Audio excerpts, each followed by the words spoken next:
Do we have some X-Files music? Because he's got a theory. Uh-oh.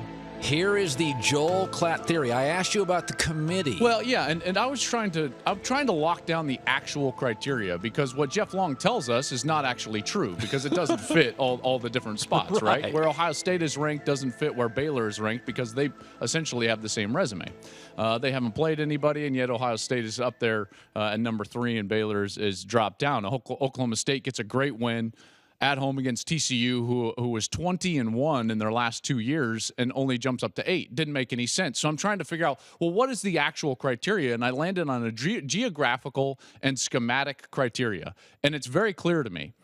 If you play east of the Mississippi, you're going to be looked on very favorably than if you're west of the Mississippi. Okay, so you're saying the committee likes the Big Ten and the SEC. Absolutely. When you look at the 10 teams that the Big Ten and SEC have ranked, 60% of them, 6 of 10, are ranked higher in the playoff rankings than they are in the AP poll. Okay, interesting. Yes. So 6 of 10 teams, Big Ten and SEC, the committee thinks better than the AP poll. That's right. Then the 61 or 2 voters in the AP poll. Remember, it's just 12 people, okay. So the margin. Right. Now, but what is the committee doing with the Pac-12 and the Big 12? This is where it gets interesting, because X-Files music, here we go. Say, 60% is just 60%. Well, of the 7 teams ranked in the Pac-12 and the Big 12, 0 are ranked higher in the playoff rankings than they are in the AP rankings. Okay.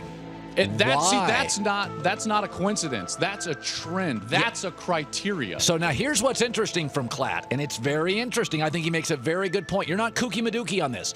Your belief is look at who's on the committee. That's right. All you have to do is look at who's on the committee and who's most influential on the committee. I said this last week. Barry Alvarez is very clearly the most influential person on the committee, and number 2 on that list is Tom Osborne, because schematics are starting to matter as well.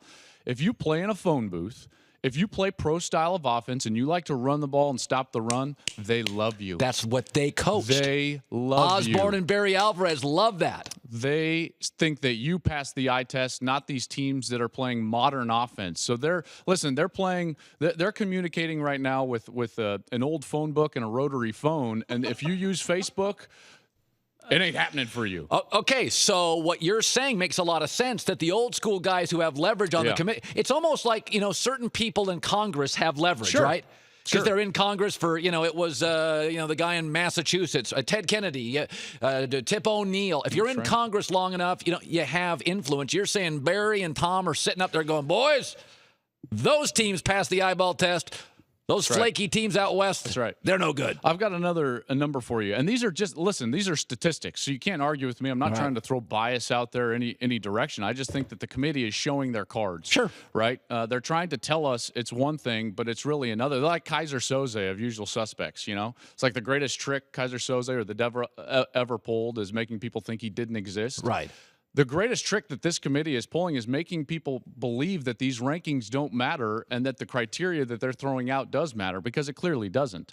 Right now, the schematics and the belief is that the SEC plays great defense. And while I would agree, Alabama played great defense against LSU. There's no question about that, stopping Leonard Fournette with just 7 in the box. I think that you have to use different metrics when you're looking at higher number of possessions in some conferences versus other conferences. Let me just throw this out to you, and this is 100% fact. Take from it what you will. In the Alabama-LSU game, there were 2.09 points per possession scored in the game overall, okay? If you go to the TCU-Oklahoma State game that I was at, very impressive performance from Oklahoma State defensively, even though they gave up 600 yards. Guess how many points per possession were given up in the game as a whole? 2.05. So what you're saying it was actually a better game defensively than the SEC game, but no one wants to look at that per possession. All they want to do is look at totals, yards, and points, which are clearly not the metric you can use to view the Big 12 and the Pac 12 as opposed to the Big 10 and the SEC.